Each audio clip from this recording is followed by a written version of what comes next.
Hi everyone and welcome back to this channel.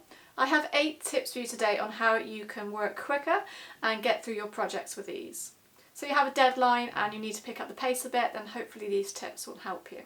Number 1 is use less pins.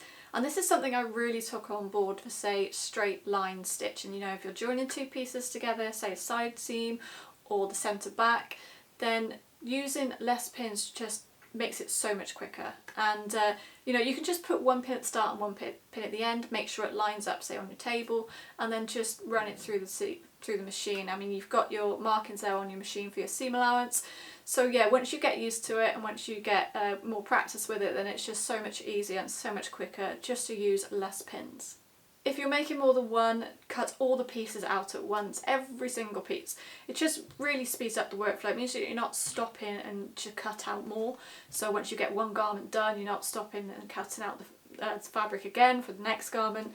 If you're making more than one of the same garment, cut all the pieces out and just make sure that you categorise them properly. You know, you've got piece 1, piece 2, piece 3, so that you don't lose them or that they don't sort of go wandering somewhere else. And yeah, that's just, it really does pick up some time.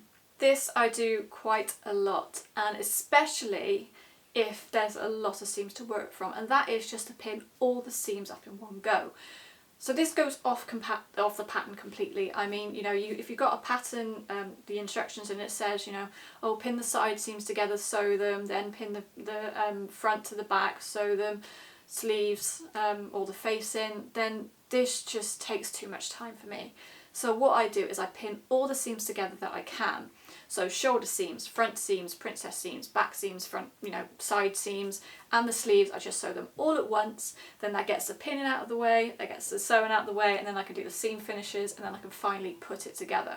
Also darts. If you've got darts to go on the front, back, waist, or any other bust or any other part of the garment, then just do the darts all at once. And this goes on to number 4, which is press all those seams in one go. So exactly like we've done with point 3, where we've sewn them all in one go, press all those seams in one go. You don't need to keep stopping to press the seam that you've just sewed because it just takes too much time. Also, you know, you don't want to keep putting your iron on or leaving your iron on for such a long period of time. So once you've sewn all the main seams together, go and press them, and then you can continue on with the garment. This one might save some time, but it also might cut down on the amount of coloured thread that you use, because you could buy thread like this in bulk, and that is just use grey thread for the inside seams that aren't going to show on the outside. So you don't want to use it for top stitching unless you're doing a contrasting colour, but for seams that are on the inside, then just use a grey thread, and you can choose like a mid-tone grey thread. From experience, I've done this before on like garments where, say, I haven't got a lot of cotton of that colour left, and I've used like a grey thread or a similar colour.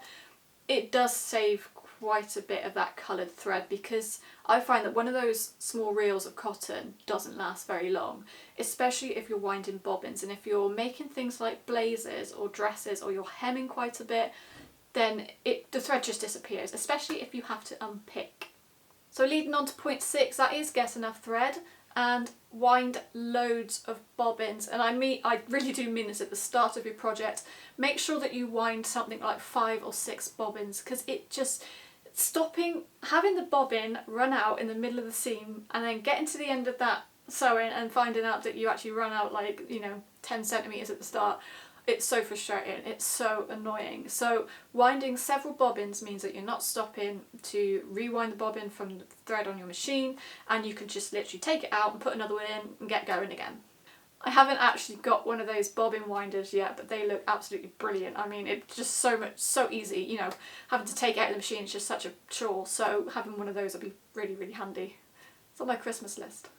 So number 7 is put everything that you need for that project in a basket. You know, zips, buttons, hooks and eyes, scissors even. You know, put it in a basket, keep it next to where you're doing your main sewing. It helps keep you organised, and it also means that you're not like looking around for that zip or button that's disappeared off the table. Happens to me a lot with scissors, actually. Sort of hide underneath the fabric. Rather than cutting out the pieces of in pattern of the fabric first and then doing the same with the interface, and then you iron the interface and onto the fabric, I've just found it so much easier to either just cut out the interface and first of the pattern, then iron it onto one piece of fabric, or iron a sheet of interfacing onto that fabric and then just cut out all the pieces. It just saves so much time. I was really sort of like, oh my gosh, why didn't I do this earlier?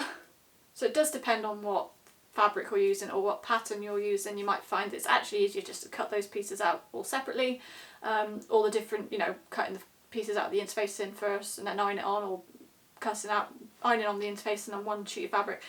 You know, it will depend on what fabric you're using or what pattern you're making. So there's 8 little tips to help speed up your sewing and make your work more time efficient.